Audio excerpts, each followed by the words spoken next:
La mère se giflait frénétiquement dans la voiture, complètement inconsciente que son enfant glissait hors du siège arrière.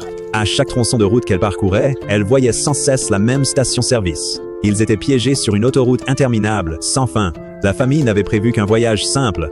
En passant devant la station-service, le père imprudent donna une gorgée de limonade à leur fille.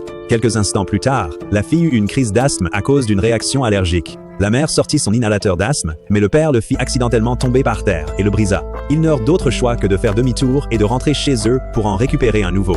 Cependant, avant qu'ils n'aient parcouru une grande distance, une explosion assourdissante retentit sur la route devant eux. Des choses étranges commencèrent à se produire immédiatement après. Ils se dirigeaient clairement vers chez eux, mais la même station-service apparut de nouveau. La femme s'en prit à son mari pour avoir pris le mauvais virage, mais il vivait dans cette région depuis des années. Il insista sur le fait qu'il ne pouvait pas s'être perdu. La femme sortit une carte pour le guider, mais après avoir roulé un moment, ils virent de nouveau le même panneau routier. C'est à ce moment-là qu'ils réalisèrent que quelque chose n'allait vraiment pas. Cette autoroute semblait n'avoir aucune fin. Le mari, de plus en plus furieux, décida de traverser la pelouse. À ce moment-là, leur fille dans la voiture avait cessé de respirer. La mère insista pour prendre le volant afin de trouver une issue et Daniel sortit rapidement sa petite sœur du véhicule. Peu de temps après, le père revint soudain de l'autre côté de l'autoroute. Il était clair qu'ils étaient piégés dans un espace en boucle infinie. 35 années entières passèrent ainsi pour la famille. Les parents survivaient grâce aux provisions du magasin de la station-service, mais ils avaient depuis longtemps renoncé à l'espoir de s'échapper. Pourtant, le Daniel adulte n'a jamais cessé de croire qu'il trouverait un jour un moyen de sortir de cette boucle. Il mangeait donc chaque jour des légumes sauvages et sains et continuait ses entraînements d'escalade, bâtissant ainsi un corps fort et en forme. L'anniversaire de la mort de sa sœur cette année-là, la mère décéda pour de bon. Ils les enterrèrent côte à côte. Mais à peine avait-il terminé l'enterrement que le père fut frappé par un mal de tête paralysant. Daniel se précipita à ses côtés, et le père commença à raconter toute sa vie.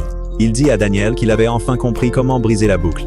Il s'avéra que le père avait été piégé dans un cycle similaire quand il était enfant. À l'époque, lui et un ami étaient sur un bateau quand l'ami mourut dans un accident causé par le batelier.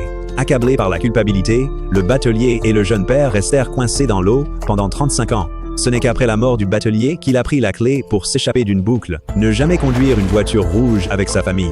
Il avait évidemment oublié cet avertissement. Sur son lit de mort, le père dit à Daniel « Dans quelques jours, une voiture de police apparaîtra sur la route et il ne doit en aucun cas y monter. » Daniel prit les affaires de son père et promit de s'en souvenir. Quelques jours plus tard, la voiture de police apparut en plein milieu de l'autoroute, comme prévu. Mais Daniel ignora le dernier avertissement de son père. Il refusa d'attendre ici pour mourir.